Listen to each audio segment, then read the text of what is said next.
J'ai qui, à part toi, j'ai qui,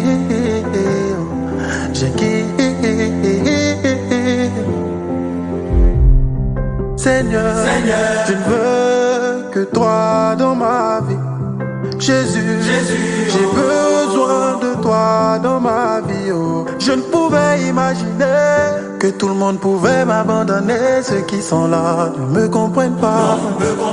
C'est à vous que ça va pas. Bonjour et bonsoir mes auditeurs de Mind Radio. Bienvenue à cet autre numéro de Charlène Parlons-en, précisément le 33e numéro, avec pour invité le bishop Melchisedec Ignace, dit à Tia Normal, qui est pour la deuxième fois-ci de Mind Radio. Et cette fois-ci, il vient pour nous parler de l'affaire Eli Pada, le prophète Eli Pada. Voilà. Et donc, nous sommes bel et bien samedi 3 février 2024 et il est exactement 15h06, donc 20h06 à Abidjan et 21h06 à Paris. Voilà. Et notre thème de ce soir, c'est bien entendu le prophète Eli Pada, une vie contre un État. Nous avons pour invité ce soir, pour élaborer ce thème, le bishop Melchisedec Ignace, qui est aussi spiritualiste et à la fois analyste politique. Donc nous allons l'écouter. Je suis bien entendu Charlène Mossou, la modératrice de cette émission. Bienvenue les amis. Bishop, c'est pas votre première fois. Ok, je salue tous les auditeurs, que la grâce de Dieu soit avec tout le monde et très bon mois de février. Nous sommes au début du mois de février et je salue aussi tous les Ivoiriens. La plupart sont en train de sauter de joie en ce moment. Bon, comme on le dit, on a toujours un seul pays. Donc, quand il y a des frères qui sont heureux, il faut te réjouir avec eux. À partir du moment où on ne prend pas quelque chose pour mettre à la place de Dieu. Et j'espère qu'ils ont entendu nos messages pour comprendre que toute la gloire doit appartenir à Dieu. Alors, ce soir, je voulais parler de la vie d'un homme. Pour commencer, un être humain, un homme qui est né d'une femme comme nous autres, qui a une mère, qui a un père, qui a une famille. Il y a une femme qui a des enfants, qui n'est pas né serviteur de Dieu, mais qui est devenu serviteur de Dieu parce que Dieu l'a appelé, comme la plupart des personnes que Dieu appelle, Dieu l'a appelé pour qu'il puisse le servir. Donc, cet homme-là, c'est le prophète Eli Pada. Je voulais parler de lui aujourd'hui parce que, à notre grande surprise, notre frère a disparu. Notre frère a disparu d'une manière miraculeuse. Aujourd'hui, nous soupçonnons le gouvernement ivoirien et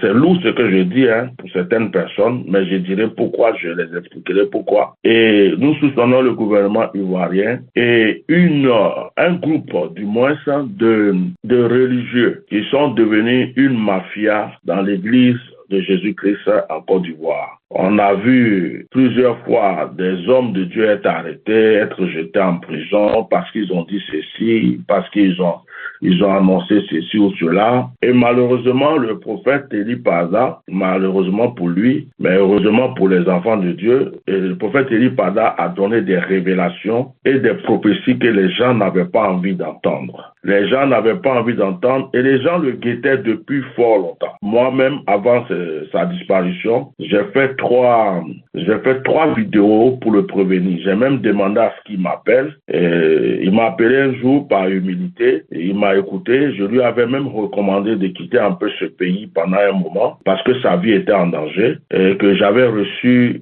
du Seigneur que sa vie était en danger. Et donc les gens le guettaient. Se demandaient comment est-ce qu'ils pouvaient mettre la main sur lui. Et ce qui s'est passé, c'est que le 31 décembre, notre frère qui devait faire une veillée avec son peuple, avec son église, a disparu. Il a disparu d'une manière miraculeuse. Alors, après, on l'a vu sortir dans une vidéo dans laquelle il disait qu'il était parti en retraite. Or, cet homme venait de faire 3 mois de retraite. Bon, comme j'ai pas trop le temps, je donne pas les détails. Après, s'il y a des questions, je vais répondre. Et on voit cette vidéo dans laquelle nous examinons que c'est pas la personne que nous connaissons qui est en train de s'exprimer. Nous le voyons craintif. Nous voyons que il n'a pas ses habitudes.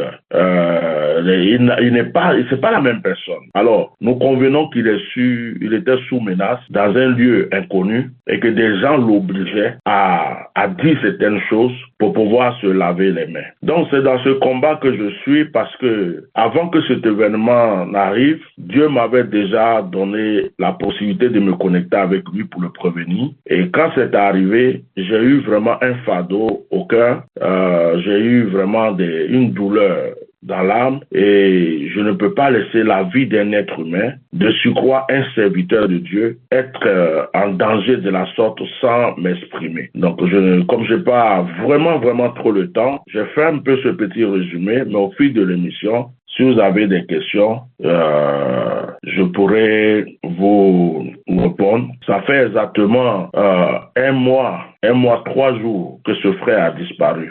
Et nous avons le gouvernement, malgré tous les tapages qui sont faits partout dans le monde entier, qui ne bouge pas d'un pouce. Nous avons une justice en Côte d'Ivoire qui ne fait aucune enquête. Nous avons eu même un médium qui est venu dire publiquement à la télé, avant la disparition de notre frère, que nous ne verrons plus jamais notre frère.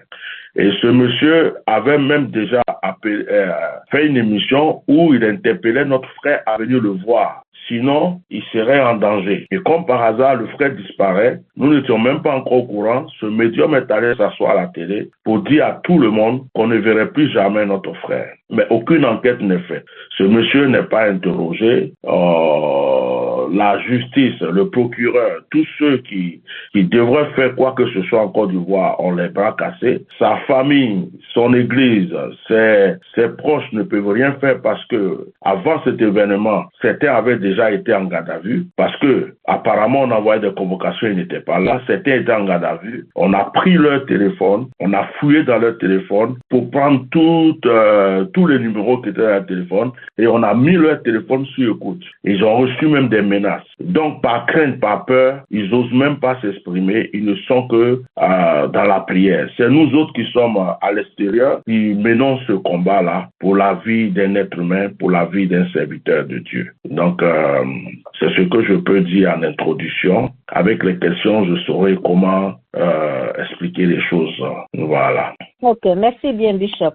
Donc, d'entrée de jeu, vous êtes là pour nous faire un petit point sur la disparition du frère Eli Pada. Et donc, vous avez fait votre résumé à votre manière, mais par rapport à ce qu'on a vu sur les réseaux sociaux, on a vu une vidéo qui était sortie où il était en train de dire qu'il va bien et que les gens n'ont qu'à se calmer. Il ne faut pas évancer qu'il va bien. Bon, mais malgré ça, après ça, on a vu aussi quelques cyberactivistes qui étaient en train de se désengager de cette lutte-là. On a vu aussi que celui-là même qui avait la parole parmi comment on appelle les clients d'une église là.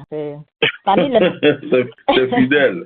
Voilà, parmi ces fidèles-là, je pense qu'il a été loin et je pense qu'il a été mis à la place pour continuer l'œuvre de son père, puisque son père a dit qu'il va bien. Et donc, à vous entendre ce soir, vous avez dit que le gouvernement est engagé. Je ne sais pas pourquoi vous le dites, sur quoi vous comptez pour le dire, quelles sont les preuves palpables que vous avez pour le dire. Et donc, du coup, sortant de ce petit résumé-là, j'ai envie de vous demander que vous croyez à la lutte dans laquelle vous êtes. Oui, je crois fermement à la lutte dans laquelle je ne suis pas un État, je ne suis pas un gouvernement, je n'ai pas des milliards, je n'ai pas une armée, je n'ai pas tout ce qu'un État peut avoir, mais je fais partie du royaume des cieux et je compte sur l'Éternel et l'armée de Dieu. Alors, je suis très conscient de ce que je dis et je mesure même mes mots souvent pour ne pas exagérer. Alors, il faut savoir que en ce qui concerne le gouvernement ivoirien, on a un gouvernement,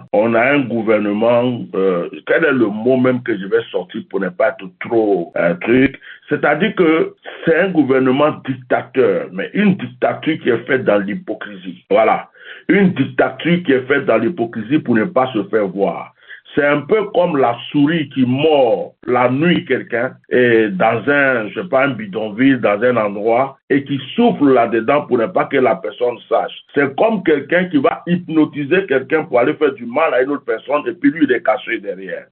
Alors, ce gouvernement ne peut pas dire que des pasteurs ne sont pas en prison. On a même vu un pasteur qui s'appelle David Aimé. Lui, on l'a pris derrière sa chair en plein cuite. On a sans aucune convocation, ils l'ont pris devant tout le monde, ils sont allés le jeter en prison. Il y a un imam qui avait été arrêté parce qu'il a simplement dit au président, arrête de casser la maison des pauvres. Ils l'ont attrapé, ils l'ont jeté en prison. Et il y a encore d'autres pasteurs ou des prophètes qui, après avoir donné des révélations, ont été jetés en prison. D'autres même discrètement, on les a pris, on les a jetés en prison. Donc, le problème, c'est quoi? Il y a même des gens qui disent, pourquoi est-ce qu'il ne va pas porter, les amis, les parents ne vont pas porter plainte? Mais de vous à moi, est-ce que je peux aller porter plainte chez une personne dont je sais être l'auteur de la disparition de quelqu'un qui m'a déjà menacé? Si quelqu'un, je sais que la personne que je recherche est entre ses mains et que la personne m'a déjà menacé, la personne m'a déjà dit, méfie-toi, ne fais pas de bruit, je l'ai pris, mais je ferai ce que je veux avec lui et après, peut-être que tu le reverras. Mais si tu fais trop de bruit, alors sa vie est en danger, il risque de mourir et ça sera de ta faute et moi je me lave les mains. Est-ce que je vais avoir encore le courage de faire du tapage et d'aller vers cette personne pour lui dire, je suis à la recherche de quelqu'un puisque je sais qu'il est entre ses mains? Donc déjà, il faut que les gens sachent que si l'église ou la famille du prophète Eli Pada ne se lève pas pour faire des tapages, pour aller peut-être porter, genre ils sont allés porter plainte ici ou là, ou voir le procureur, c'est parce qu'ils savent tous qu'il est entre les mains de certaines personnes. Et que ces personnes-là sont les personnes sur qui ils seraient allés pour porter plainte ou pour parler de la disparition de leur fils ou de leur frère.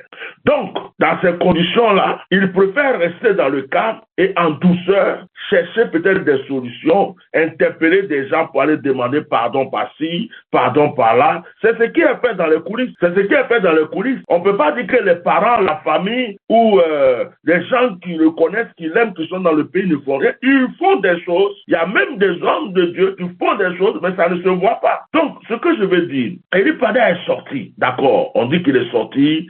Il a fait une vidéo, il a dit à son église de se calmer. Mais est-ce que c'est le même Eli Pada? J'interpelle à tout le monde, tous ceux qui ont le discernement, de regarder cette vidéo et de comparer cette vidéo à toutes les vidéos que Eli Pada avait fait. Et j'interpelle tous ceux qui ne croient pas à ça. À chaque fois qu'Eli Pada est parti en jeûne quelque part et qu'il est revenu, il sortait d'un jeûne, qu'il a fait une vidéo, quelle était son attitude? On a vu dans cette vidéo une personne épeurée. On a vu dans cette vidéo une personne qui regarde à gauche et à droite. Quand vous écoutez bien la vidéo, vous entendez comme s'il y a un bruit d'une âme qui est en train d'être chargée. Nous voyons qu'à un certain moment où, quand il veut parler, essayer de dire certaines choses, on a l'impression qu'il y a quelqu'un qui est là, qui lui fait des, comment on appelle, des signes pour l'empêcher de trop parler. Hein? Pour l'empêcher de trop parler. Et on a vu un Eli Pada qui était dans un environnement paisible. On a vu un Eli Pada qui n'était pas à l'aise. On a vu un Eli Pada dans cette vidéo qui avait peur. Donc, et puis, ce que vous devez savoir, c'est que quand on n'a pas vu le 31, le premier, il n'est pas sorti. Le 2, il n'est pas sorti. Le 3, il n'est pas sorti. C'est lorsque je suis sorti pour faire une vidéo pour dire, j'ai appris qu'Eli Pada est à la Maka. Mais je ne veux pas croire à cette déclaration tant que ses enfants, ceux qui sont autour de lui, ne sortent pas pour parler. C'est après ça que son église est sortie pour la première fois. Et lorsque son église est sortie, ça fait un tapage. On a vu des soi-disant serviteurs de Dieu sortir pour réprimander ses fidèles, pour dire pourquoi vous êtes sortis. Et vous pouvez simplement aller à la DST pour aller entendre ce qu'ils vont vous dire. Vous pouvez, quelqu'un qu'on lui a donné des convocations, il n'est pas venu. Et si maintenant les gens ont mis la main sur lui, allez-y vous renseigner. Donc ils ont essayé, ils ont fait du tapage et nous aussi on n'a pas baissé les bras, on a continué à parler. C'est lorsqu'on a commencé, il y a un cyberactiviste qui s'appelle Soule de Paris. Lorsque Soule de Paris est sorti, lorsque Christ Yapi est sorti et que ceux-là ont commencé à confirmer qu'il était à la Maka. C'est là que ces personnes-là, aussitôt, l'ont précipité la nuit. Moi, j'ai des personnes des renseignements qui disent que, en fait, à la Maka, le jour où il est sorti, ils ont coupé l'électricité pendant presque une heure. C'est-à-dire la nuit, là. Ils ont coupé l'électricité presque une heure. comme si on fait rentrer quelqu'un, on fait sortir quelqu'un, et on ne veut pas que des gens sachent. Vous voyez? Et ça a été fait 2 fois ce jour-là, il paraît. Or, auparavant, nous avons appris qu'il était à la DST. Après, on apprend qu'il est à la MACA. Et maintenant, certaines personnes même disent que l'électricité était coupée une première fois. Est-ce que ce n'était pas pour le faire rentrer? Et après, ça a été coupé encore une deuxième fois. Est-ce que ce n'était pas pour le faire sortir rapidement pour aller faire cette déclaration? Cette déclaration-là, nous ne reconnaissons pas cette personne qui a parlé. Ce n'est pas Eli Pada. Sa mère ne pourra pas le reconnaître. Son père ne pourra pas le reconnaître. Ceux qui l'aiment vraiment ne pourront pas reconnaître que cette personne-là était Eli Pada. Bon, maintenant, il est sorti. Apparemment, certaines personnes disent qu'il est sorti et qu'il a dit à tout le monde de se calmer. Ça fait quand même 1 mois, 3 jours que le monde entier est en train de se débattre. Le même qui est sorti précipitamment. Pourquoi il ne sort pas d'une autre manière plus à l'aise, en très bonne santé, dans un endroit où, je sais pas, fait un communiqué pour dire, mais je vous avais déjà dit que je m'étais retiré, je suis dans un endroit, je peux pas vous dire où c'est, mais tout va bien, regardez, je suis en bonne santé, tout va bien. Mais depuis ce jour, on n'a plus de ces nouvelles, ça fait 1 mois, 3 jours. Pour quelqu'un qui avait déjà fait 3 mois de retraite, 90 jours, qui revient encore et qui disparaît pendant 1 mois. Même Jésus même n'est pas allé jeûner de cette manière. Aucun prophète dans la vie n'a fait cela. Donc, ce qui fait que nous restons sur notre doute. Et pourquoi nous parlons du gouvernement? Parce qu'on est dans un pays qui est censé être un pays de, comment on appelle, un pays où se trouve, on va dire, la sécurité.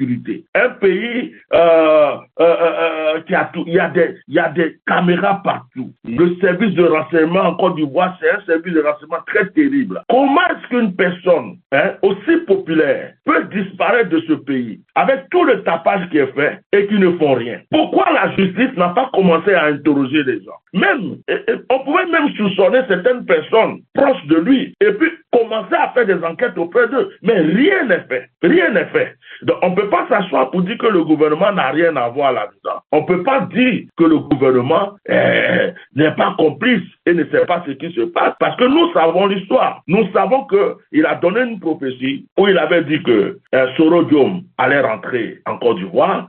Et nous savons que Soro Diom est l'ennemi numéro 1 aujourd'hui de ceux qui sont au pouvoir. Ils ne veulent même pas entendre son nom. Nous savons qu'il a révélé aussi qu'il a entendu, il a vu qu'il aurait la guerre en Côte d'Ivoire. Et nous savons que les personnes qui sont au pouvoir n'aiment pas entendre ce genre de choses. Alors, au moment où ils ont commencé vraiment à s'intéresser à lui, c'est au moment où il y a eu le coup d'État de comment on appelle, du Gabon qui s'est réalisé parce qu'il avait prophétisé, il avait déclaré qu'il avait vu un problème, un coup d'État au Gabon. Quand ça s'est réalisé, ils ont commencé à prendre peur. Quand il a aussi annoncé, il avait aussi dit qu'il avait vu Henri Konan Bédié mourir, mais par empoisonnement. Et ça s'est accompli aussi. Ils ont commencé à prendre cette déclaration au sérieux et dire non, cet homme-là, il faut qu'on mette la main sur lui. Bon, si c'est pas le gouvernement qui nous dise toutes les convocations qu'ils ont envoyées après lui pendant qu'il était pendant 3 mois en retraite. Ils ont envoyé des convocations. Ils ont envoyé des délégations chercher pour voir s'il était là. Il n'était pas là. Ils ont convoqué tous les membres de son bureau à la DST. Ils les ont entendus. Ils les ont gardés toute une journée. Ils ont fouillé le téléphone de la secrétaire. Ils ont, comme si elle avait fait quelque chose de mal. Ils sont même allés chercher des gens dans leur lieu de travail, comme s'ils avaient volé. Ils les ont pris de force pour les ramener à la DST, pour aller leur poser des questions. C'est parce que on ne dit pas tout. C'est parce qu'on est sur les réseaux sociaux, nous on prie que notre frère soit vivant. On est au courant de beaucoup de choses qu'ils ont fait avant que le frère ne disparaisse. On est au courant de beaucoup de choses. Donc, ils sont passés plusieurs fois. Ils ont laissé des convocations, ils n'étaient pas là. Ils ont interpellé les gens qui étaient autour de lui. Ils ont fouillé dans leur téléphone. Ils les ont mis en garde à vue. Ils les ont dit qu'ils veulent l'entendre. Parce que apparemment, il est en train de faire quoi contre la sûreté de l'État. Vous voyez, ils ont fait tout ça. Et aujourd'hui, la personne n'est pas là. La personne sort dans une vidéo et la personne dit que ma vie est menacée. Et la partie qui dérange un peu, la personne dit, le gouvernement ne m'a jamais poursuivi, le gouvernement ne m'a jamais donné de convocation. Oh, mais nous savons que c'est faux. Parce qu'avant ça, lui-même l'a dit. Moi-même, je l'avais vu au téléphone. Moi-même qui suis assis. Et j'avais appris déjà avant qu'il disparaisse que la DST le poursuivait. Et en plus, il y a un pasteur qui est sorti, il s'appelle Bas Jonathan, avec Makoso Camille. Ils ont dit publiquement dans leur direct qu'il était, c'est-à-dire que la DST le poursuivait. La DST, c'est-à-dire qu'il y avait des enquêtes. Et ils sont sortis pour confirmer ça. Bas Jonathan est sorti pour confirmer ça. Vous voyez? Donc, aujourd'hui, là, on peut m'attraper, je peux être entre les mains des terroristes, des détracteurs ou des gens qui veulent une rançon. Ils me mettent quelque part, ils me font faire une vidéo et puis ils me disent, on écrit ça, dis ceci. Ou bien, ils me disent, voilà les choses que tu vas aller dire. Quand Eli Pada est sorti, qu'est-ce qu'il a dit? Regardez la vidéo, il a répété au moins 3 fois, 4 fois, 5 fois, je ne suis pas entre les mains du gouvernement, ils n'ont rien à voir avec ma chose. C'est moi-même qui me suis déplacé, comme si c'est ce qu'on lui avait dit d'aller dire. Une histoire, une manière de se laver les mains. Donc nous trouvons que cette vidéo-là, elle est nulle et sans effet. C'est pas notre Eli Pada qu'on connaît qui est sorti. C'est sous contrainte. C'est sous contrainte. D'accord, Bishop. Étant donné que vous avez tous ces éléments-là qui disent que vous avez toutes les réponses, vous dites que sa sortie est nulle et non la venue, et aussi que vous impliquez le gouvernement parce que le gouvernement ne fait rien pour qu'on retrouve le frère. Aussi, l'armée s'est rendue chez lui à plusieurs reprises pour le fouiller. Donc, ce sont ces indices-là, quand vous rassemblez, vous dites que le gouvernement a plus ou moins la main dedans. Bon, maintenant, moi, je vous pose la question. C'est quoi le lien entre la vie de M. Eli Pada et l'État de Côte d'Ivoire? Puisque votre thème dit Eli Pada, le prophète Eli Pada, une vie contre État. C'est quoi le rapport? Ok. Bon, le rapport n'est pas compliqué. Aujourd'hui, en Côte d'Ivoire, il ne faut pas être un voyant ou un prophète, ou il ne faut même pas faire un rêve. Il ne faut même pas faire un rêve qui est contre ceux qui sont au pouvoir. Si tu dors simplement et que tu vois le gouvernement dans un problème, ou que tu vois qu'il y a un problème qui arrive en Côte d'Ivoire, mieux vaut garder ce rêve-là pour toi. Même si dans ton rêve, on t'a dit d'aller dire ça en public, fais attention, ne le dis pas, parce que tu vas en prison ou tu auras vraiment des problèmes. Alors, qu'est-ce que sa vie a à voir avec le gouvernement? Non, l'État de Côte d'Ivoire. L'État de Côte d'Ivoire. Je vais dire une chose. L'une des prophéties que le prophète Eli Pada a données a été donnée par une autre personne, qui est le pasteur Mohamed Sanogo. Mais il est là, tout va bien, il continue sa vie, il n'y a pas de problème. Il n'y a pas de problème. Mais le problème avec le prophète Eli Pada, c'est que dans son attitude, dans son comportement, dans sa manière de prophétiser, les gens se disent, je suis bien placé pour le dire parce que moi-même on le dit, quand je parle de Soro, on dit je suis soroïste. Quand je dis par exemple que Soro, j'ai vu ceci, cela, tout le monde me traite de soroïste. Le jour où je vais venir dire que j'ai vu Alassane Dramane Ouattara être président pendant 40 ans, tout le monde va venir m'applaudir, hein, ça c'est sûr. Mais si je viens dire que j'ai vu Soro Diom devenir président, je deviens automatiquement ennemi de l'État. Et c'est comme ça, c'est cette psychose-là, c'est ce problème qui est là aujourd'hui. La liberté d'expression n'existe pas. Regardez, dans un pays développé comme les États-Unis, la France et tout, même dans un village, si une petite fille disparaît dans un quartier, dans un village, même devant même un chien ou un chat, vous allez voir qu'il y a des communiqués à la télévision, à la radio, il y a des recherches partout. Un simple citoyen même qui n'est même pas connu, il suffit qu'on entende qu'il a disparu, mais il y a des recherches partout, des communiqués partout. Bon, on ne peut pas venir me dire aujourd'hui que le gouvernement n'a rien à voir, alors que ça fait 1 mois et quelques que nous sommes en train de crier, de parler, ils ne bougent même pas un poussage. Donc, le rapport entre eux et Eli Pada, c'est qu'Eli Pada les dérangeait, et il ne dérangeait pas seulement l'État, il dérangeait aussi certains religieux qui sont devenus comme une mafia, qui prennent le nom de Jésus pour faire du business, hein, pour faire du business et qui mangent avec l'État. Donc, si quelque chose arrive à cet État-là, ce gouvernement, c'est à eux aussi que ça arrive. Il y a une vidéo du prophète Eli Pada que si vous fouillez sur YouTube, vous allez trouver. Il avait révélé quelque chose.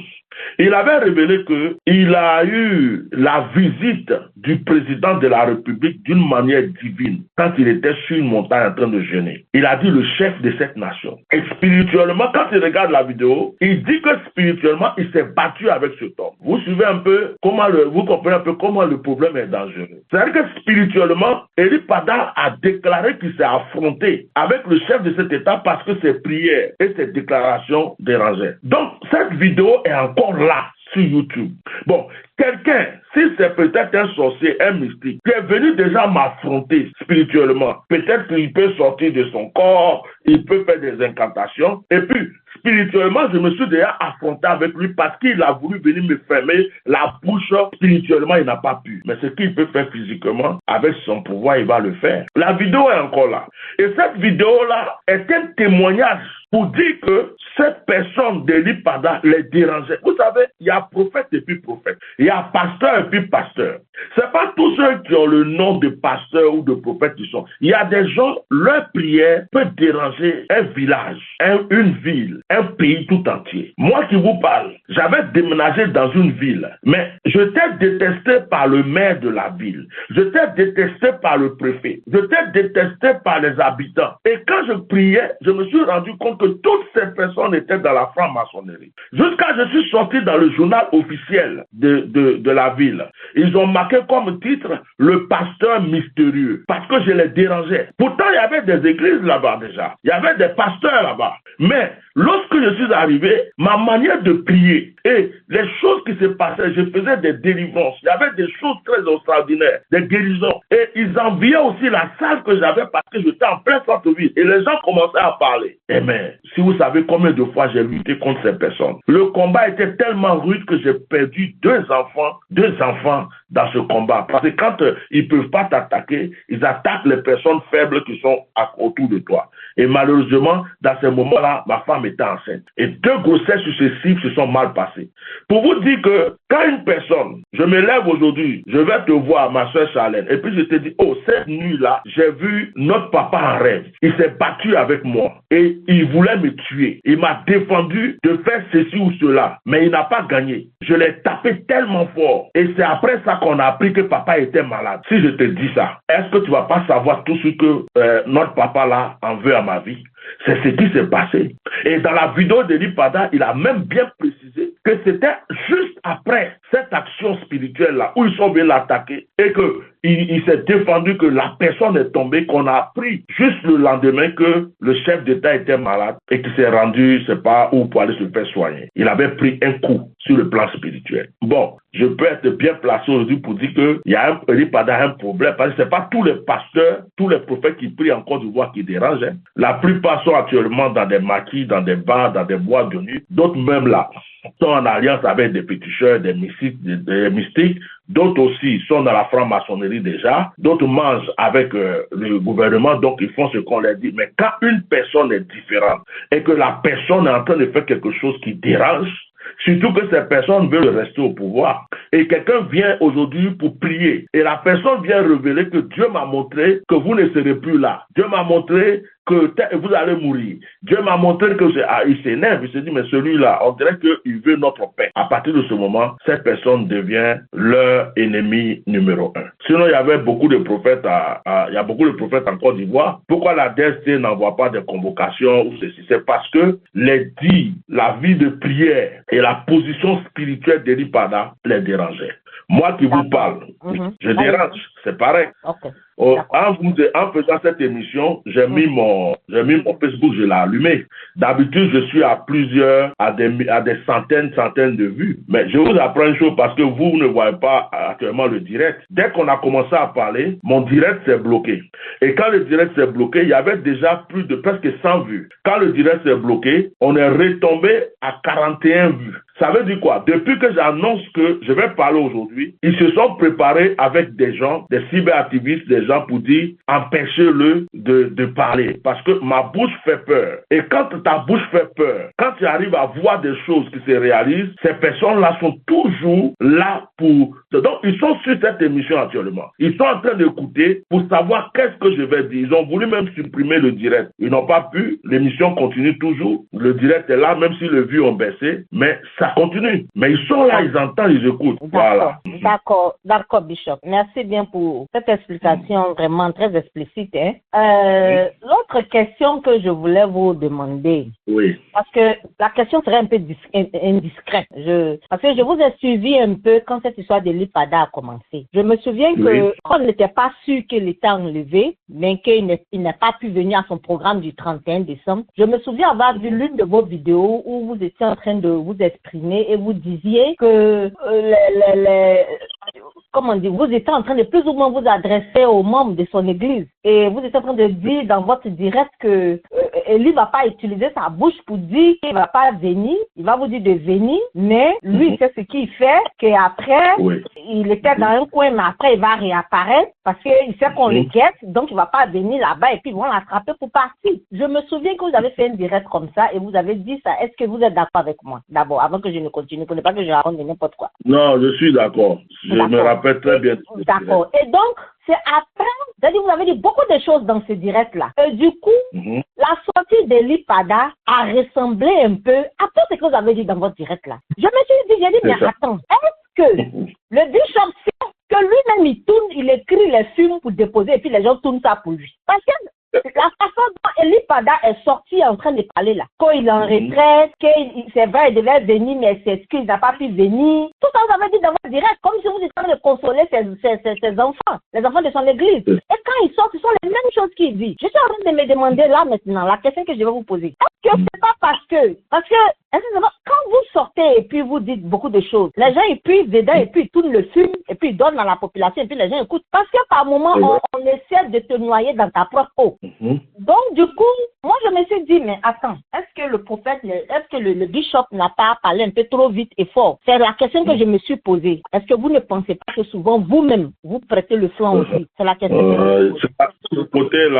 Ce côté-là, le Seigneur même m'a dit de faire maintenant attention. C'est pas pour, j'ai pas encore répondu à votre question, hein. Mais si vous avez remarqué, quand je donne même des révélations des prophéties aujourd'hui, ou j'évite de donner trop de détails. À un moment où je menais vraiment une lutte à fond, ce qui m'est arrivé un jour, je vais vous expliquer ça, où le Seigneur a commencé à me faire comprendre de savoir dire les choses. C'était le jour où j'étais là et puis j'avais vu le chef d'État tomber. J'étais en France ici, mes yeux se sont ouverts, je l'ai vu tomber. C'est comme si j'étais allé, je le voyais dans un cimetière. C'était comme si c'était à Williamsville, il était avec des gens. Je crois qu'il était allé honorer le cimetière de sa maman. Et puis, mes yeux se sont ouverts comme ça, je l'ai vu tomber. Et je l'ai vu tomber, c'était très grave. Et là, c'était vraiment comme cette fois-ci, il allait mourir. Et je suis sorti, j'ai fait un direct. Et quand j'ai fait le direct, j'ai dit, le chef est tombé, le roi est tombé. Et dans mon direct, j'ai parlé et j'ai donné des détails vers la fin en disant,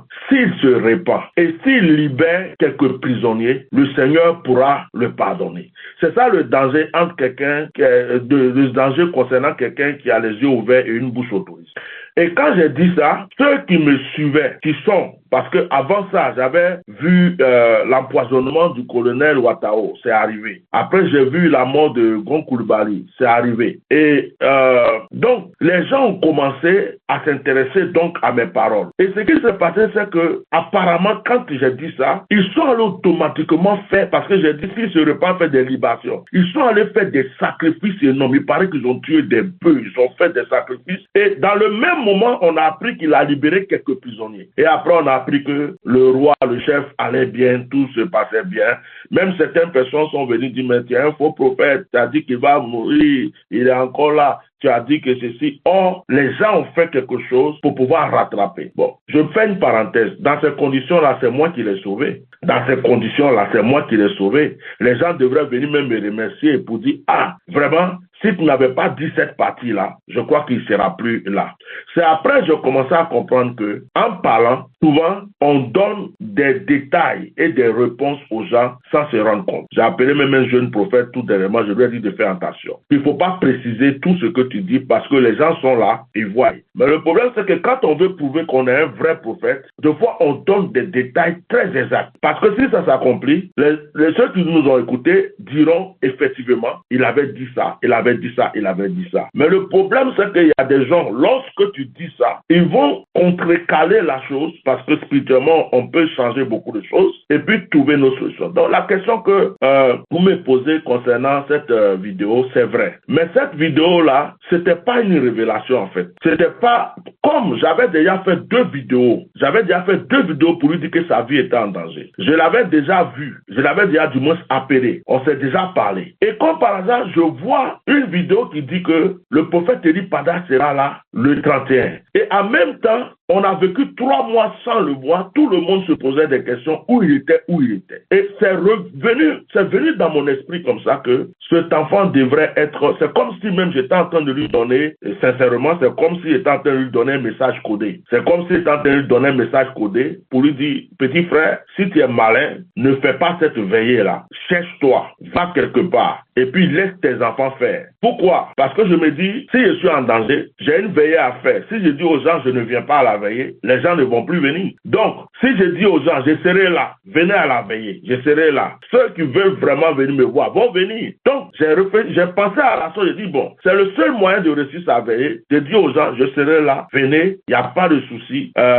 Donc, les gens vont venir, mais en même temps, je ne serai pas là. Bon, ça c'est comme un conseil que je lui donnais. Mais quand j'ai donné ce conseil, c'est bien si moi je loue Dieu si jamais c'était ça qu'il avait fait. Franchement, je vous le dis là, même si c'est ce qu'il avait fait et qu'il vraiment il avait disparu, il m'avait écouté et que c'est ce qu'il a planifié, que c'est ce qu'il a fait, mais je ne regretterai même pas le combat que je suis en train de mener. Je dis non, je dirais vraiment, Dieu merci, tu m'as écouté. Parce que j'aurais préféré ça que de le voir quelque part en train de souffrir ou tout ça, même si certaines personnes m'ont dit, mais vous nous avez insulté pour rien, vous avez dit tout cela pour rien, mais j'aurais aimé cette version-là. Mais le problème qui se passe, c'est que si moi, j'étais à sa place et que je me disais, je vais seulement dire que je serai là pour que les gens viennent, ma femme serait au courant et ma femme ne va pas disparaître aussi. Or, actuellement, on ne sait pas où est sa femme. Ma femme serait au courant. Mon équipe proche de moi serait au courant. Ma mère sera au courant. Mon père sera au courant.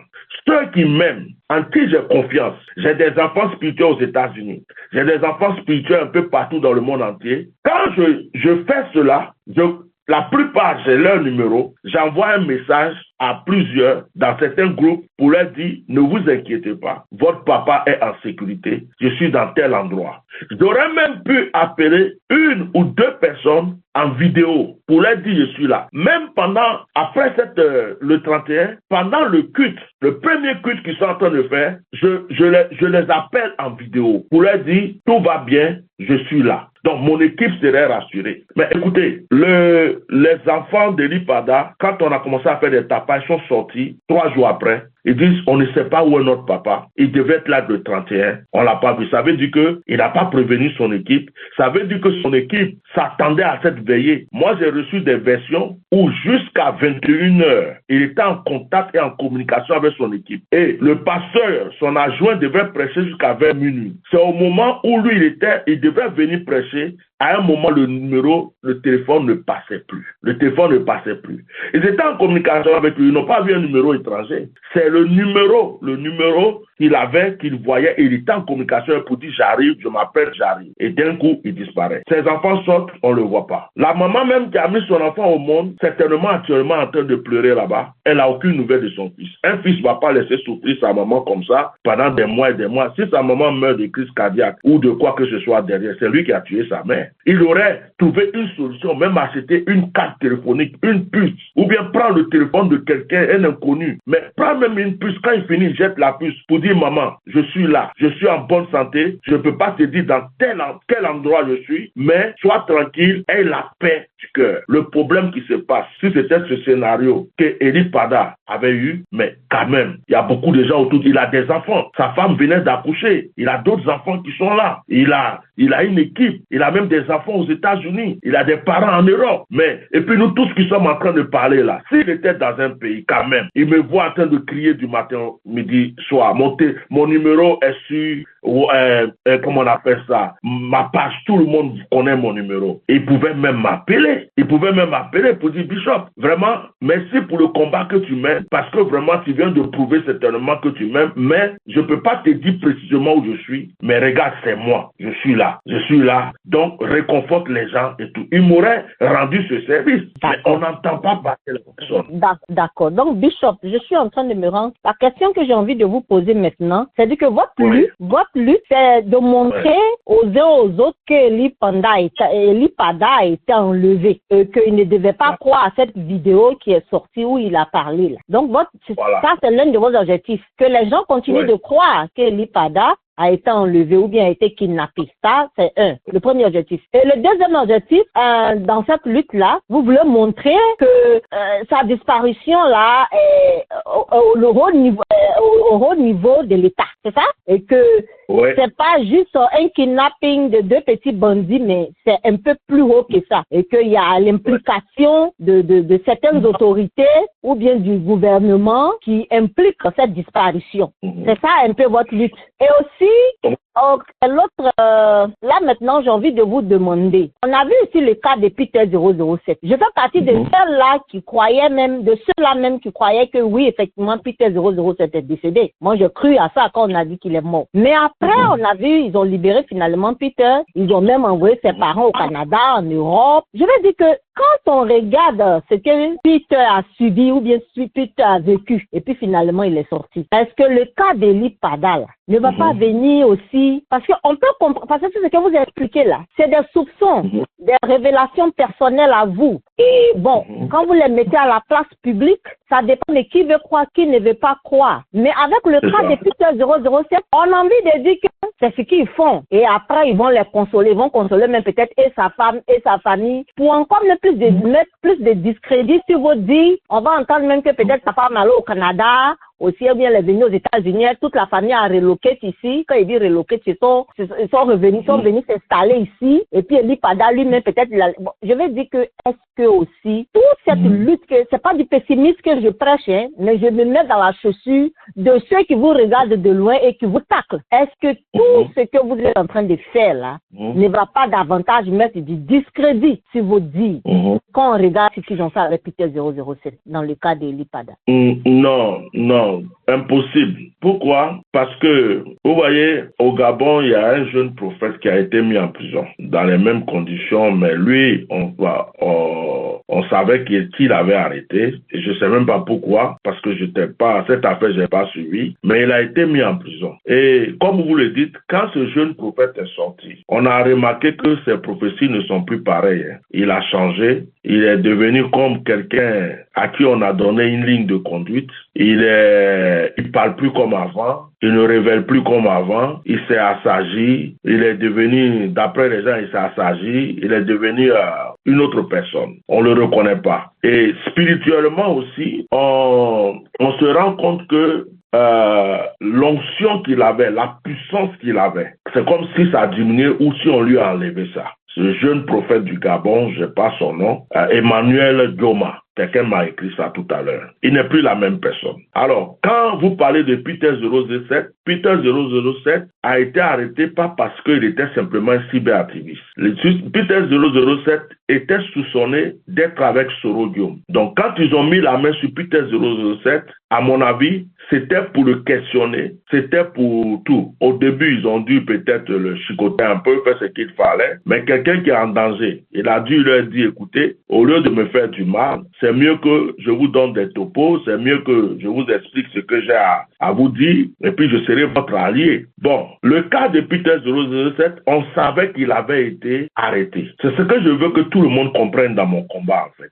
Parce que la question que vous avez posée est tellement claire, mais si ces personnes-là avaient arrêté Eli Pada, publiquement, ou même, c'est-à-dire que tout le monde savait, on apprend un jour, ils sont venus arrêter Ely Pada, comme ce qu'ils ont fait avec le pasteur Aimé, David Aimé, je ne serai pas en train de me battre de la sorte. Mon combat aujourd'hui, sans être prophète, sans être voyant ou quoi que ce soit, c'est pour sauver la vie d'une personne. Je peux me mettre là aujourd'hui et puis dire non, peut-être qu'Ely Pada s'est retiré. Si demain j'apprends qu'il est mort, ou on n'entend plus jamais parler de lui parce qu'ils l'ont déjà tué, ils l'ont enterré quelque part, ma conscience va me gronder à vie. Donc, aujourd'hui, je suis dans une lutte où je fais du tapage, où j'attaque ces personnes, où je montre leurs défauts, que ce soit du côté religieux ou du côté politique, je montre leurs défauts, leurs erreurs, leurs attitudes au monde entier pour leur dire, vous ne pouvez pas, comme on appelle, garder cette personne. Peut-être que, et les détiennent, ils vont le laisser sortir. J'ai déjà expliqué plusieurs scénarios. Ils sont capables même d'aller déposer Ely Pada au Burkina, au Ghana ou dans un pays limitrophe de la Côte d'Ivoire. Ely Pada, ils vont lui donner des consignes pour lui dire, écoute, on te laisse partir, mais quand tu vas, on ne veut pas entendre parler, on ne veut pas. Ta famille sera en danger, tes enfants, tout ce qu'il faut, peuvent le menacer pour lui dire où tu vas, tu dis, comme tu l'as dit la première fois que tu t'es retiré pour aller jeûner. Mais moi, s'il sort d'une frontière, de la montagne ou de n'importe où avec cette version, je dirais alléluia, il a envie. Ma lutte s'arrête là, il a envie. Maintenant, si il ne sort pas de la sorte et qu'il vient d'une autre manière, ou bien on entend demain que Ely Pada se trouve dans tel pays. Bon, je dirais aussi gloire à Dieu, alléluia.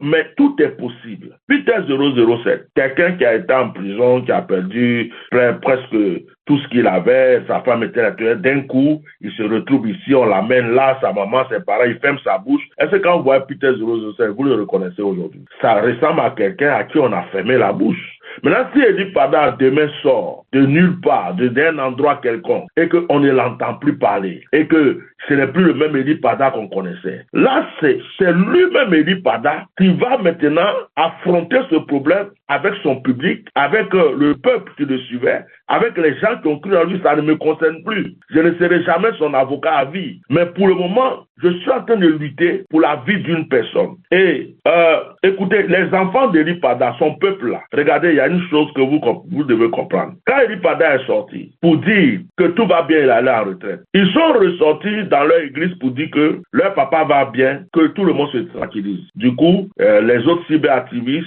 sont sortis, ils ont baissé les bras, ils n'ont pas été contents, ils ont laissé tomber la lutte. Mais les mêmes enfants d'Ely Pada demandent aux gens de prier pour la vie de leur papa, que leur papa est en danger. Vous voyez? Les mêmes personnes qui disent que tout va bien, qu'il s'est retiré, donc on reste tranquille, les mêmes personnes font des veillées de prière et interpellent les gens à prier pour la vie de leur papa qui est en danger. Deuxième chose, il y a une personne qui est sortie qui prétend être son père spirituel. Cette personne vient nous dire que quand la CAN va finir, ils vont se rassembler pour aller voir les autorités pour leur demander pardon. Bon, la question c'est pourquoi aller demander pardon aux autorités si la personne dont nous parlons n'est pas entre leurs mains? Nous avons vu qu'ils font rien, ils font aucun tapage, ils font rien, ils font aucune recherche. Et puis vous allez leur demander pardon. Pourquoi? Ce pardon-là va servir à quoi? Ça prouve que la personne entre leurs mains. Un autre pasteur qui est le porte-parole de certains pasteurs qui est en contact avec le gouvernement a aussi dit que après ils vont trouver une solution pour aller voir le gouvernement. Quelqu'un a fait une vidéo il n'y a même pas longtemps pour nous dire encore Ely Pada va bien, il est en bonne santé et il est quelque part. Il n'a pas dit le lieu. Il dit mais il y a des autorités qui sont en train de pourparler, de faire des démarches pour que nous le revoions, que dans peu de temps, bientôt, nous allons le voir. Ce qui prouve que beaucoup de personnes sont au courant de ça. Et beaucoup de personnes savent où il est, dans quelles conditions il est. Il y a des pourparlers en dessous. Vous voyez? Il y a des choses que moi je sais que je ne dirai pas dans cette émission. Il y a des choses que je sais. Donc, des choses même qui réconfortent mon combat sur le plan juridique, sur le plan plein de choses. Mais j'attends le temps, j'attends le moment pour que, ça dit que pour que ces choses-là peut-être puissent sortir un jour. Donc, ça dépend. Peut-être qu'ils vont le libérer. Mais ma soeur, franchement, au point où je suis aujourd'hui, moi-même, quand que vous voyez là, je suis fatigué. Je suis fatigué. Donc, si je me lève demain et j'apprends que Ely Pada est quitté à la frontière du Ghana et que c'est là-bas il allait faire une retraite et qu'il est rentré chez lui, je dis gloire à Dieu. Alléluia, Seigneur, enfin, on l'a vu vivant. Si j'apprends qu'Eli Pada est en France ou aux États-Unis avec sa femme et ses enfants, je dis gloire à Dieu, alléluia, Seigneur, ma part est finie dans ce combat. Si Eli Pada sort, il vient répéter encore que le gouvernement ne m'a rien fait, et ceci, c'est moi-même qui ai ceci, cela, je dis gloire à Dieu, alléluia. Mais pour le moment, tout ce que je vois comme scénario autour de cette affaire, tout ce que je vois comme scénario, celui qui est venu prier pour le fils d'Eli Pada le dimanche après sa disparition, cette personne-là, le 31 décembre, a présenté un cadeau que le président de la République lui a donné pour le féliciter. Bon, lui, il est qui? Il est le seul pasteur en Côte d'Ivoire et on lui donne un cadeau. Le président de la République vient lui donner un cadeau main à main pour le féliciter. Et c'est celui-là qui monte sur l'autel d'Eli Pada et qui va prier pour le fils d'Eli Pada et qui lui dit désormais, tu portes le manteau de ton père. Donc, il y a tellement de scénarios, tellement de trucs autour de cette affaire que si tu restes sans parler, c'est ça mon problème en fait. Comme tout le monde, ça m'arrive de voir de me dire, bon, tu as déjà assez fait, c'est bon. Mais le problème, c'est que si tu restes sans parler dans cette affaire, avant de voir la vérité, et que demain, tu apprends que quelqu'un est mort parce que tu as préféré te taire, moi, je ne peux pas supporter ça sur ma conscience. Je préfère même qu'on m'insulte demain, je préfère qu'on me montre du doigt, je préfère même que Eli Pada même apparaisse et qu'il soit ingrat peut-être envers moi pour me dire, est-ce que je t'ai demandé de faire ça? Est-ce que je préfère même qu'on m'insulte que de rester là sans rien dire, sans rien faire, alors que je sens des choses, je vois des choses, je vois des scénarios et puis je n'agis pas. C'est pas bon pour moi. Donc, suite à ce que vous avez dit, je vois aussi une autre inquiétude vous concernant. Vous n'êtes pas aussi vraiment sûr qu'il soit toujours en vie, c'est ça? Oh, ça, en toute sincérité, pour cette question, je dis en tant qu'humain, il m'est arrivé un moment d'y penser à cause de 2 choses ou 3 choses. Il m'est arrivé d'y penser. Mais la Bible dit que c'est Dieu qui nous donne la force pour tout. Donc le Dieu qui me met dans une situation ne peut pas me laisser comme ça sans me révéler la réalité. Donc vous voyez, la première situation, c'est la vidéo où il était sorti. Cette vidéo m'a beaucoup fait peur. Et cette vidéo, je l'ai appelée la vidéo de la vie ou la mort. Pourquoi? Parce que cette vidéo, pour moi, ressemble à quelqu'un qu'on veut tuer et on lui dit parle. Quand tu finis, on va faire notre travail. Parce que quand tu vois la vidéo, tu vois même que dès qu'il a fini, il n'a même pas cherché à s'approcher de son téléphone. Pour quelqu'un qui dit que c'est avec son téléphone qu'il parle, il n'a même pas cherché. C'est comme s'il disait, il regardait d'une manière, il faisait un geste pour dire, bon, j'ai fini, est-ce que je peux partir? Regardez la fin de la vidéo. Ça ressemble à quelqu'un qui est perdu, qui dit, bon, j'ai fini, est-ce que je peux m'en aller maintenant? Ou bien, bon, faites votre travail. Ce côté-là, quand j'ai vu ça, je me dis, est-ce qu'ils n'ont pas fait cette vidéo d'avance pour tuer l'enfant là? Et puis, au moment où on est en train de parler, ils sortent cette vidéo-là pour nous dire qu'ils sont pas dedans. Et pourquoi j'ai pensé ça? Je me dis, mais depuis qu'on est en train de parler là, il est sorti une fois. Il est sorti 2-3 jours après qu'on a commencé à parler. Mais pourquoi il ne ressort plus? Puisqu'il a eu un téléphone pour nous dire que tout va bien et qu'il est quelque part. Et on continue de parler, tout le monde est inquiet. Même son église continue de prier. Tout le monde entier. Les gens même parlent de lui partout. Pourquoi la même personne là ne sort pas? Donc la partie là, humainement, je me suis dit, Seigneur, est-ce qu'ils n'ont pas tué le jeune homme là? Est-ce que ce n'est pas après l'avoir tué? C'est-à-dire, ils avaient fait la vidéo avant pour mettre ça en sécurité, après l'avoir, et puis après ils l'ont éliminé. Ou est-ce que, quand il a fini cette vidéo-là, ils se sont dit, bon, maintenant, nous, on s'est lavé les mains, personne ne dira que c'est nous, et qu'ils l'ont pas éliminé en même temps, pour ne pas que ils aient les mains mouillées dans cette affaire. Ce côté m'a beaucoup travaillé. Et quand ça m'a travaillé en ce moment, je ne passais mon temps que de prier. Et la deuxième partie qui a fait que j'ai pensé à ça aussi, c'est que j'avais fait un songe où je voyais quelqu'un dans un endroit et la personne était dans un endroit neutre, comme dans un désert. Mais la personne ne parlait pas, il souffrait, il voulait parler, il ne peut pas parler. Et pour moi, je me demandais, est-ce que c'était physiquement lui je voyais ou c'était son âme que Dieu me présentait? Après, quand je me suis mis vraiment à prier pour que Dieu me dise si notre frère en vie ou pas, le Seigneur ne m'a jamais dit qu'il est mort. Sauf si le Seigneur me cache ça pour que je continue ce combat à cause de quelque chose, mais il m'a jamais montré qu'il est mort. Il y a d'autres prophètes qui prient aussi, d'autres personnes qui prient, qui confirment qu'il est vivant. En plus de cela, celui qui dit qu'il est son père spirituel, d'après ses recherches, dit qu'il a envie. Une personne vient de faire une vidéo pour dire qu'il a envie. Et selon ma prière et tout ce que je vois, moi, rien ne me convainc que mon frère est mort. Pour moi, il est en vie. Pour moi, il est en vie et que aujourd'hui, ce que je pense, même, je peux même dire que, je vais vous étonner, hein, mais je peux dire que même les victoires de la Côte d'Ivoire aujourd'hui, je me dis même le fait que la Côte d'Ivoire gagne aujourd'hui, je peux dire que c'est peut-être à cause de lui. Pourquoi j'ai dit ça? Peut-être que je vais être à l'extrême dans mes paroles. Voilà quelqu'un, ma manière de penser et de voir la chose, on a voulu le tuer. Mais si on voit que les gens savent que c'est nous, et on sait que la personne a vraiment une grâce, une puissance, et que la personne a des connaissances spirituelles, pourquoi ne pas négocier un peu avec la personne? Pourquoi ne pas le soigner de ses blessures pour lui dire, bon, tu sais, on a voulu faire ça, mais maintenant, est-ce que tu peux être de notre côté? Ou bien, aide-nous simplement à gagner la CAN, prie ton Dieu pour nous. C'est la seule chose qu'on te demande, prie ton Dieu pour nous, parce que tu avais déjà vu qu'on allait perdre, il faut prier, qu'est-ce qu'on peut faire? Si ton Dieu nous écoute et qu'on gagne, tu seras libéré. Moi, je dis pas qu'on m'a dit, je dis pas que j'ai vu, c'est ma tête, moi-même qui me dit ça, parce que ce scénario est tellement valable chez les mystiques. On prend quelqu'un et si on voit que deux fois même on peut vouloir voler la grâce de quelqu'un pour faire quelque chose. Bon, c'est pas le sujet, donc on va pas rentrer dedans, sinon ça va être compliqué. Donc pour moi, c'est comme si on en pour parler avec. Pour moi, c'est comme vous l'avez dit tout à l'heure, on veut le faire taire. On veut lui dire, même si on te laisse partir, on ne veut plus t'entendre parler, tes prophéties, tes choses-là, il ne faut plus jamais dire des choses. Si tu as vu des choses, dis-nous discrètement, on va trouver une solution. Pour moi, on veut aussi, les personnes qui l'ont aussi veulent qu'ils les aident. Ils veulent qu'ils les aident à pouvoir peut-être avoir un 4e mandat. Donc moi, je pense que ce frère, puisque Dieu ne m'a pas encore dit qu'il est mort, il y a des gens qui ont eu des songes, il y a des gens qui ont eu des rêves, il y a des gens qui m'ont envoyé des audios, qu'ils ont rêvé, ils l'ont vu mort, d'autres ont dit qu'ils l'ont vu décapité, d'autres ont dit ceci, mais je n'ai jamais pris ces choses-là à cœur, parce que j'ai un Dieu qui ment pas.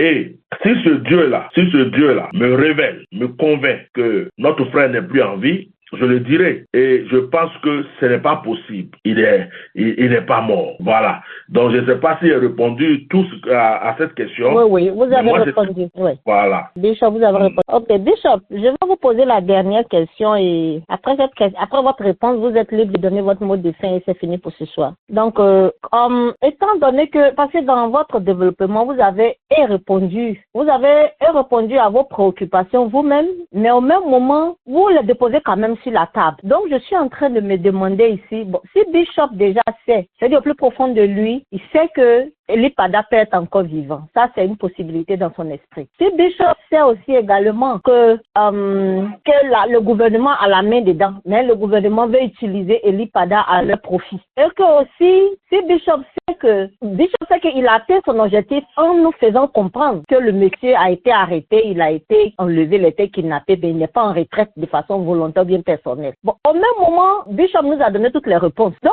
à la fin de la journée, Bishop, qu'est-ce qui fait que vous êtes encore dans cette lutte d'Eli Pada? C'est quoi? Qu'est-ce qui fait que vous êtes encore dedans? Quand vous avez déjà atteint tous ces objectifs-là, qu'est-ce qui fait que vous êtes encore dans la lutte que vous êtes là? C'est la dernière question et vous pourriez donner votre mot de fin. Allez-y, Bishop. Ok, merci. Ce qui fait que je suis dans cette lutte encore, certaines personnes proches de moi-même m'avaient dit souvent, c'est bon, tu as fait ta part, il faut maintenant te calmer. Je dis non, c'est pas possible. Parce que j'ai eu un premier signal de la part de Dieu et je ne suis pas tombé dans le problème d'Eli Pada après sa disparition. C'est avant que ce problème arrive que Dieu m'a connecté à lui, à son esprit pour me dire, mon fils là, il y a un complot contre lui, on veut lui faire du mal, on veut l'éliminer. J'ai fait des vidéos directes, ça y est encore sur YouTube, ça y est sur Facebook. Une première fois, j'ai fait une deuxième. Il y a des soi-disant serviteurs de Dieu qui voulaient s'approcher de lui. J'avais même fait un troisième pour le prévenir de beaucoup de choses. Et voilà que la personne disparaît. Je pense que pour le respect que la personne avec qui j'ai parlé au téléphone a eu pour moi et que la personne sait que aujourd'hui il n'est pas là, que ce que je lui avais dit c'est accompli. Pour le respect que la personne avait eu pour moi, si la personne s'est retirée de sa propre volonté, la personne allait trouver forcément une solution pour me dire, grand frère, ne t'inquiète pas. Tes révélations étaient vraies. J'ai vu le danger venir et j'ai suivi tes conseils. Je me suis mis quelque part. Ça m'aurait déjà rassuré. Ok, ça c'est parfait. Et je continue parce que je me dis, il ne s'est pas retiré de lui-même. Tout prouve qu'il ne s'est pas retiré de lui-même. Mais tant que quelqu'un est entre les mains d'une personne, aujourd'hui, regardez, excusez-moi, je suis l'une des seules personnes qui n'a pas lâché l'affaire et qui ne s'était pas. Imaginez, tous les autres ont fermé leur bouche.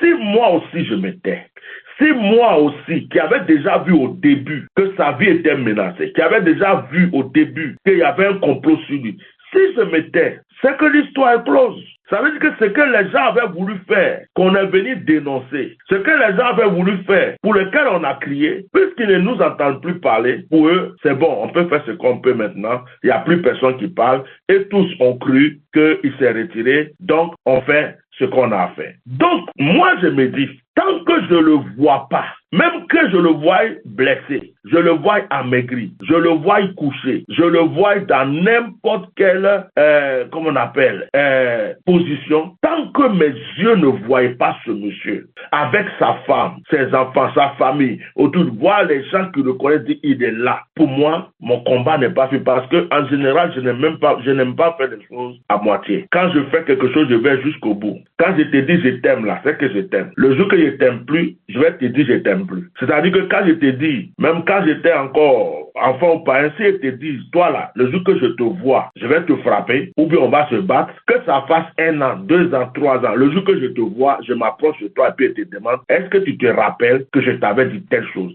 C'est ma nature qui est comme ça. Donc, je ne commence pas les choses pour m'arrêter en chemin. Ça veut dire qu'aujourd'hui, si j'arrête ce combat et que demain on apprend que quelque chose de mal arrive à notre frère, mais tous ceux qui me considèrent aujourd'hui ne vont plus jamais me considérer. Si j'arrête ce combat, des personnes, j'ai même fait une cagnotte pour lui, mais les personnes qui ont eu confiance en moi, qui sont venues se mettre avec moi, qui sont venues me soutenir dans ce combat, ces mêmes personnes diront, oui, mais toi, tu es un lâche, tu es comme tout le monde. Tu nous as fait, on s'est mis derrière toi et tu as dit des choses, on s'est dit, et puis tu nous laisses en chemin, on n'a pas encore vu Eli Padam, on ne sait pas où il est, et puis tu as baissé. Donc, je suis condamné. Je suis condamné. C'est pas que je suis pas fatigué, c'est pas que aujourd'hui, je vous donne un exemple. Avant même cette émission, j'ai dormi pendant 1 heure. J'étais sorti, je sentais dans mon corps une fatigue. Même, je suis venu, j'ai posé mon téléphone d'un côté, j'ai dormi. Ma famille est sortie pour aller faire quelque chose avec les enfants. Je les ai dit, je peux pas, mais j'étais fatigué. Je me demandais avec quelle force j'allais faire l'émission. Mais comme j'ai mis mon réveil, il a sonné, je me suis levé, je me suis apprêté pour venir faire cette émission. Je suis physiquement même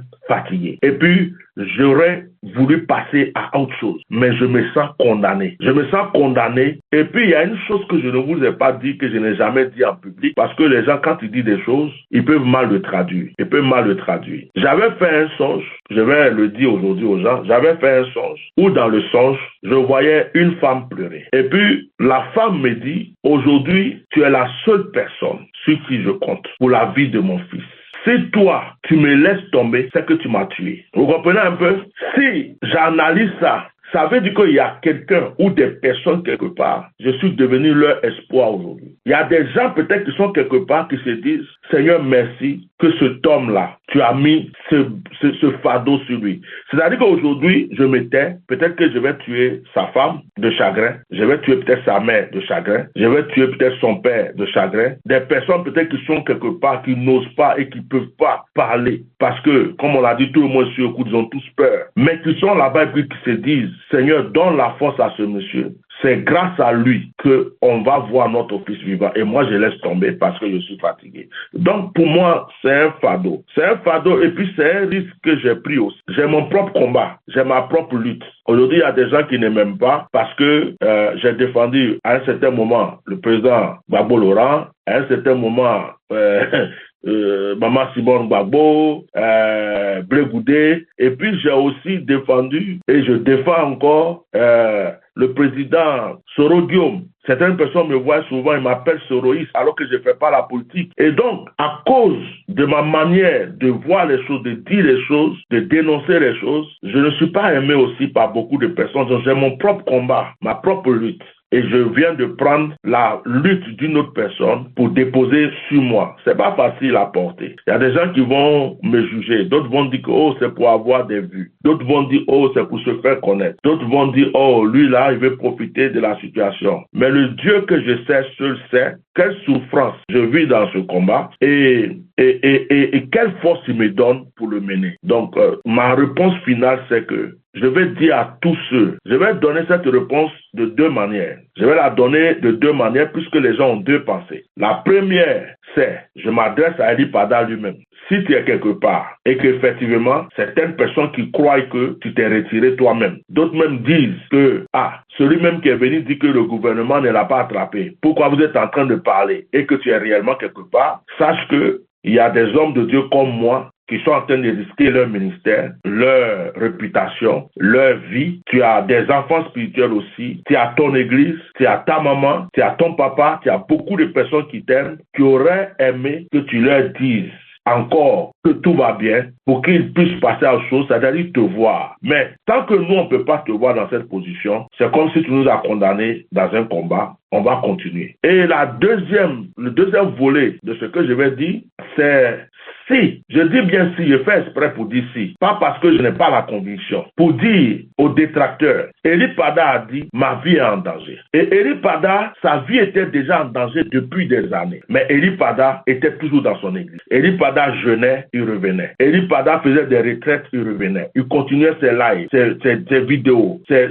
prophéties. Pourtant, il savait que sa vie était menacée. Il n'a pas fui. Le 31, Eli Pada disparaît. Nous disons que Eli Pada est entre vos mains. Vous dites qu'il n'est pas entre vos mains. Mais ce que je vais vous dire, c'est que une personne ne peut pas faire une retraite spirituelle pendant 3 mois. Revenir faire encore une retraite spirituelle plus de 1 mois et ne pas voir son enfant qui vient de naître, ne pas voir son église depuis plus de 4 mois. Être dans le silence, être dans un endroit aussi perdu, le Dieu que nous servons ne fait pas ce genre de choses.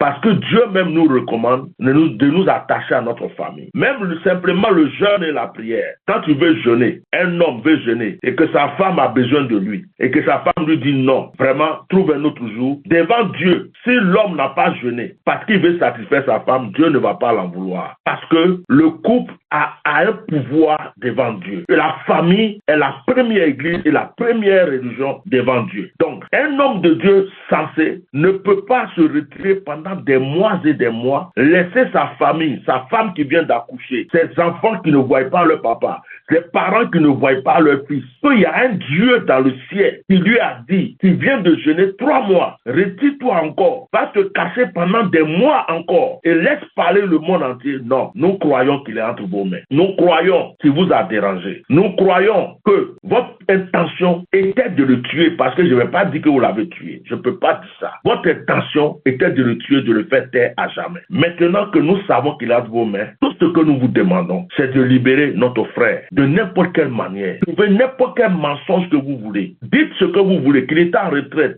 Mettez-le dans un autre pays. Faites tout ce que vous voulez. Nous voulons le voir simplement vivant. Nous accepterons toutes les versions qui vont sortir après. Mais nous voulons le voir vivant. Nous voulons le voir vivant. Et si nous ne le voyons pas, jusqu'à un certain moment, le monde entier va comprendre effectivement que c'est vous qui l'avez. Parce que personne ne comprendra qu'une personne se retire 3 mois et des mois et des mois. Donc si nous ne le voyons pas, le monde entier saura qu'effectivement nous avons eu raison et qu'il était entre vos mains. Alors, libérez notre frère pour que nous puissions passer à autre chose. Donc, ce qu'on va faire rapidement, on va vous demander un mot sur la canne. Ça, c'est un piège. Bon, merci pour l'occasion que vous me donnez de parler de la canne. Mes réactions et mon comportement, souvent, à cause de la lutte. C'est-à-dire que le problème, c'est que la canne est tombée avec une mauvaise nouvelle pour moi. La disparition du prophète Eli Pada. Et dans la vie, il faut faire un choix. Pas parce que je ne suis pas content que mon pays joue et que mon pays puisse gagner, tout ça, parce qu'on n'a pas 2 pays, on n'a pas 3 pays. Un pays, c'est un pays. Et puis, si aujourd'hui la Côte d'Ivoire gagne, la victoire est pour tous les Ivoiriens. C'est pas tous les Ivoiriens qui sont mauvais ou contre moi ou quoi que ce soit. Mais ce qui, en matière de CAN, j'en parle pas trop. Là, c'est vraiment par respect pour vous que je m'exprime un peu. C'est que c'est tombé au même moment que la disparition d'un frère. C'est comme un malheur pour moi, la disparition d'un frère. Et puis en même temps que je dis que je souffre pour mon frère que je ne vois pas, je vais encore sauter devant les écrans ou bien crier de joie parce que une équipe a gagné. Non, on m'a retiré ma joie. Donc la CAN pour moi, c'est un jeu comme tous les autres jeux, comme toutes les CAN. Normalement, ça se passe dans mon pays. On est heureux, on est content, ça donne de la valeur. Quand tu dis à quelqu'un je suis ivoirien, tout le monde sait que c'est une fierté pour nous. Tout ce qui se passe bien en Côte d'Ivoire, c'est pour tous les Ivoiriens. Mais malheureusement, je ne regarde même aucun match. Même le match d'aujourd'hui, je n'ai pas regardé. C'est après que je vais voir le score. Je crois qu'avant même de me connecter, je voyais des gens qui disaient oh, 1-1. Après, je voyais d'autres qui disaient 2-1. Mais je n'ai pas regardé parce que je me préparais pour l'émission. Donc moi, c'est un événement qui n'a pas d'importance pour moi en ce moment. Il y a des choses plus importantes pour moi. La vie d'une personne, il y a des gens qui sont en prison pendant que d'autres sont en train de sauter dans les rues. Il y a d'autres qui sont en prison d'une manière illégale. C'est-à-dire que des innocents en prison. Il y a d'autres qui sont en exil, qui auraient aimé aussi rentrer dans leur pays pour aller voir leurs parents, pour aller sauter, danser comme tout le monde, qui ne peuvent pas, qui sont en exil depuis 10 ans. Bon, quand je pense aux prisonniers, quand je pense aux exilés, quand je pense à l'injustice, quand je pense au prophète Eli Pada, je me dis, mais je ne vais pas m'associer à certaines personnes pour sauter de joie. Je ne vais pas m'associer à certaines personnes. Donc, moi, cette canne n'est pas pour moi. Personnellement, cette canne-là, je me vois pas dedans. Cette canne-là, ça ne m'intéresse pas. Si on dit que la Côte d'Ivoire a perdu aujourd'hui, ça me fait ni chaud, ni froid. Si la Côte d'Ivoire a gagné, ça me fait ni chaud, ni froid. Je n'ai vraiment rien à voir dans cette histoire.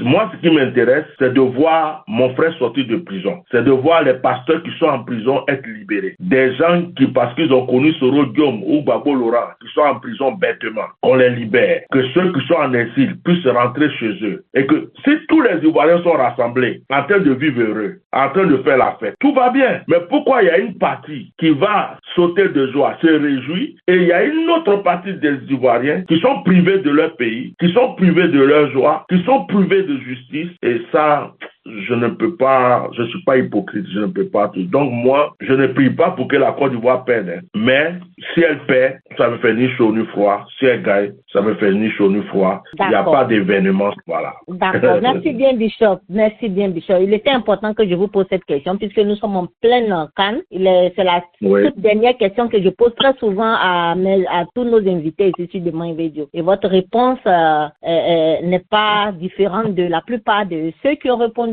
Donc voilà, vraiment ainsi soit-il et merci de vous être prêté à nos questions. Merci pour cette lutte que vous menez malgré vous. Tout ce que vous avez dit est tellement fondé. On a senti pendant votre émission que vous avez parlé avec tout votre cœur. Je prie que Dieu continue de vous soutenir et vous accompagner, de vous guider et qu'à la fin de tout ça, vous ayez la réponse que vous voulez. Et aussi, merci de ce clin d'œil-là que vous avez fait à tous les prisonniers, à tous les exilés qui subissent toujours le lourd fardeau de cette punition qui n'a ni tête ni queue, et on peut pas vraiment jubiler quand on pense qu'on a vraiment trop de problèmes. Et pour ce faire-là, je veux vous dire merci et merci d'avoir choisi encore Demain Radio pour vous exprimer. Et chers amis auditeurs, merci de vous être connectés nombreusement. Je veux dire à notre Bishop de dormir très bien ce soir et bonsoir chez vous, Bishop. Oui, shalom Bishop, c'est le pasteur Abraham Denipan depuis la Virginie. C'est mon frère de longue date.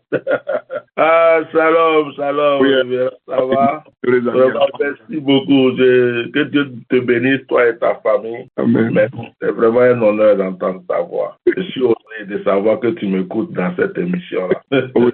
Alors, je voulais dire merci à tout le monde, à tous les auditeurs de ta radio. Je voulais aussi profiter pour bénir ta vie. Bénir ta vie parce que on ne se connaît pas physiquement et je sens une personne qui a un cœur, une personne simple, qui a un cœur et qui a aussi le fardeau des autres. Parce que rien ne t'obligeait à faire cette émission. On ne se connaît pas, on ne s'est jamais vu physiquement. Tu pouvais même penser quoi que ce soit de moi comme certains le font, mais je pense que d'une manière indirecte, tu as apporté aussi ce fardeau et tu portes certains fardeaux. Et c'est ta manière à toi de pouvoir aider les gens. Ce soir, tu viens de m'aider et d'aider aussi tous ceux qui pleurent pour ce prophète, et je voulais que Dieu bénisse vraiment ta vie et qu'il te fasse prospérer et que cette émission-là soit le début de quelque chose de très grand dans ta vie. Que Dieu bénisse tous ceux qui te soutiennent. Et je voulais dire merci à tous ceux qui nous ont suivis, même s'ils n'ont pas pu poser des questions. Que la grâce de Dieu soit sur eux tous.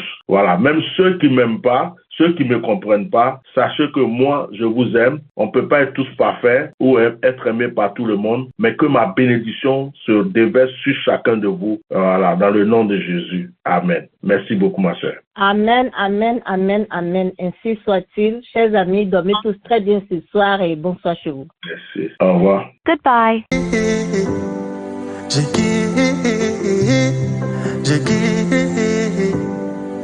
qui, à part toi, j'ai qui.